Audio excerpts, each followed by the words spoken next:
this lecture, we're going to talk about Postgres extensions. Extensions are like plugins where you install third-party software to get additional features. Let's go through this video.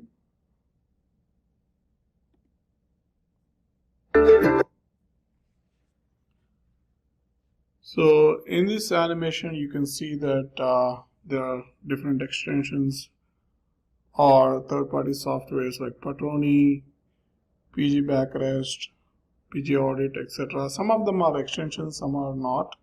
But this animation actually illustrates that in the Postgres world, we use a lot of third-party extensions, software as needed. In Oracle world, you have everything inbuilt, rack, etc. is inbuilt, and you don't really get some third-party extension all the time. But in Postgres world, it's common to get third-party extensions. For example, for time series, you get an extension from Timescale DB, and for sharding, you get an extension from Citus, and so on.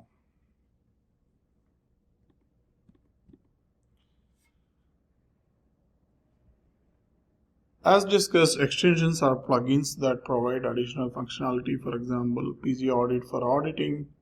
This is an extension you install if you want to perform auditing. And then let's say you want to explore the contents of shared buffers. There is an extension called PG Buffer Cache. And one important thing to remember is extensions are per database and not per database cluster or server. So let's say you have a database server and you have 10 different databases. Don't assume that you can install extension in one place and all the databases will get that extension. That won't happen. You need to install that on all the databases if you need that functionality on all the databases, right?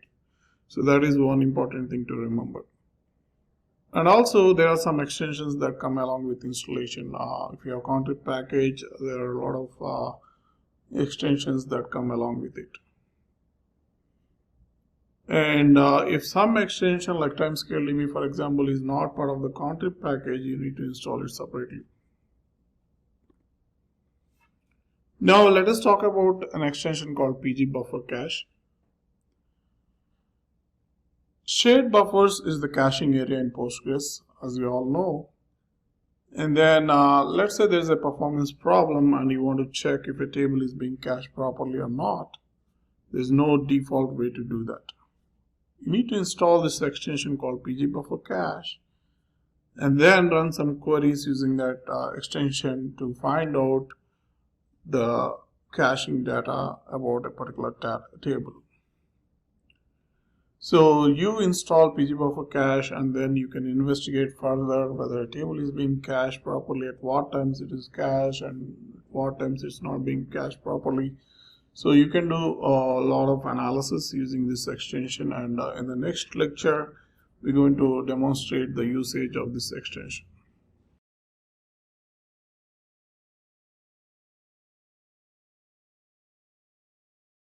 Let's say there is Timescale DB or Citus, some other third-party extension, and you want to install. What is the procedure that we should follow? So we're talking about Timescale DB. It is pretty popular extension. So let's say you have a time series data, large scale database which has a lot of time series events. Definitely Timescale DB will help you because internally it does a lot of partitioning, very good compression, and it has continuous aggregates feature, a lot of other features that's going to help you with your time series data. But the bad thing is it's not part of the content package. As you know, a lot of extensions come along with content package, but Timescale DB is not one of them. In that case, how do you install this third-party extension? So to begin with, you need to install the package, maybe Debian package or RPM or whatever, or sometimes you need to clone the repo, GitHub repo, and do some compilation stuff. And depending on the manual instructions provided by the third-party extension, you'll follow all the laid out procedures to get the package installed on your database server. So that is required because it's not part of the contrib package. You need to now install this third-party software. After that, you need to update shared preload libraries. We have seen that in the case of pgstat statements.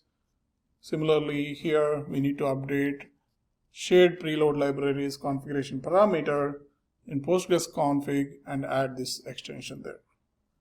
Once you do that, you need to restart Postgres and then finally install the extension. So these are some of the steps you follow when you install third-party software or third-party extension.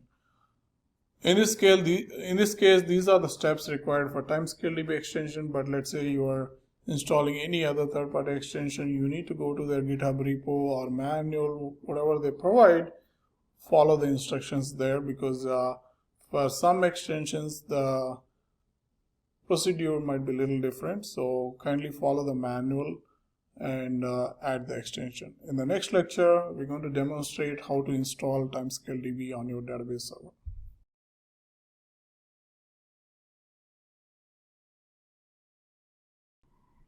We have seen how to install PG buffer cache extension, which is part of contrib package, and also pgstat statements. One difference between PG buffer cache extension installation and pgstat statements was that we had to add pgstat statements to shared preload libraries config parameter and restart Postgres. For PG buffer cache, it was not required. And now here in this video, we're going to see the third type of case where we're going to install a third-party extension which is not part of contrib package. For example, you are using time series data and you want to use Timescale DB.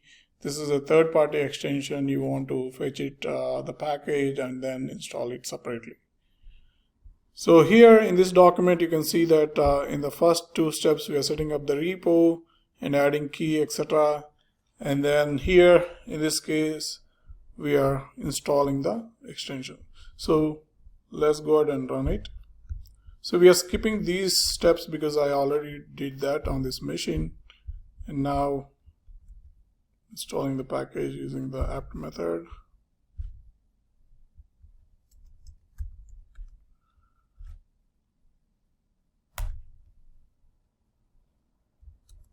So when you install third-party package, you need to make sure that you get the right version and appropriate version for your Postgres version and also your use case.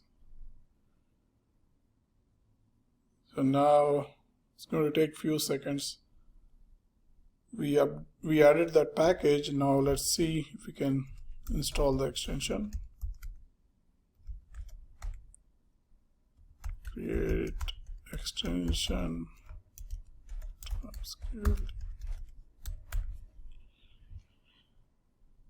Now it is throwing that error saying it should be preloaded. So which means that we need to add the shared preload libraries config parameter and add Timescale DB there to the config file.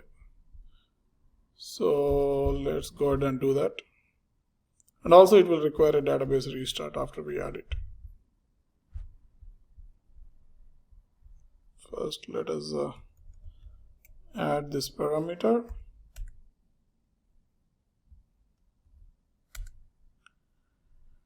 We added this parameter to config file, and we can also verify it. We can do tail -400. So you can see we added this to the config parameter. Postgres config file. So now we're going to restart Postgres.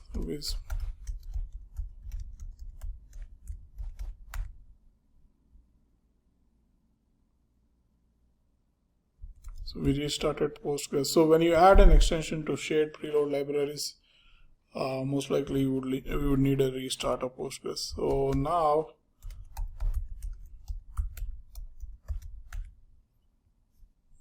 Let's attempt the create extension. Now as you can see, it is successful. You can verify it is in the installed extension list. So that's how you can install any third-party extension. Here in this video, we demonstrated a Timescale DB extension, but this could be any other extension. For example, you want to install Citus or any other third-party extension, you would follow a similar process. You need to check their documentation, the third-party extension documentation, and make sure you follow all the steps laid out in the GitHub README or whatever manual they provide, and make sure you pick up the right version of the extension.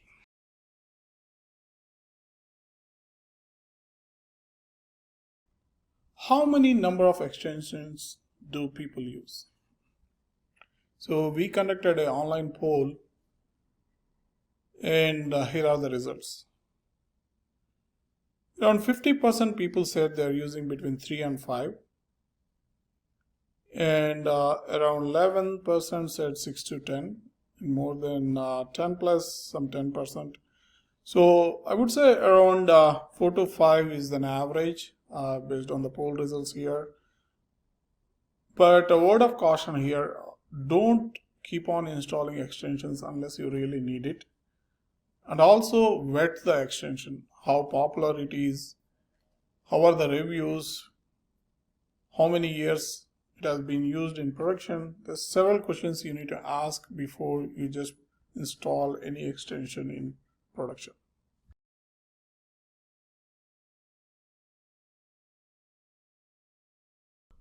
To begin with, if you want to look at all the extensions that are already installed, you can run a query like this. Example, let's say I want to look at all the extensions that are installed here. You can run this query, and as you can see, these are all the extensions that are already installed. For example, Timescale DB installed, PG buffer cache, this one. And you can also use dx, which is equivalent to this command out there. So it's going to list all the installed extensions. Now let's go back. Then if you want to create an extension, of course you would do something like this. You are already familiar with this. And how about this one, like a PG available extension? So let's go ahead and run it.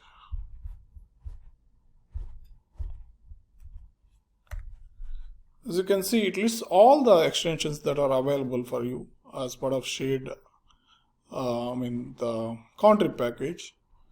So these are all the available extensions, but that does not mean that these are installed extensions.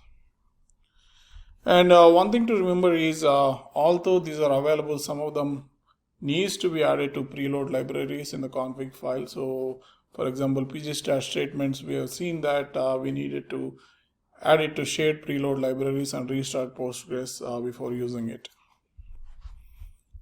Let's go back. And then drop extension, we are already familiar with that, to remove an extension. Then if you want to see more information about an extension, you can use something like this. And then if you want to use UIDs, you can create an extension called UID OSSP. And then sometimes you need to upgrade or update extension. You would need to do this. For example, when you do that, do a Postgres major version upgrade, you may need to update some of the extensions. So these are some of the useful commands with extensions.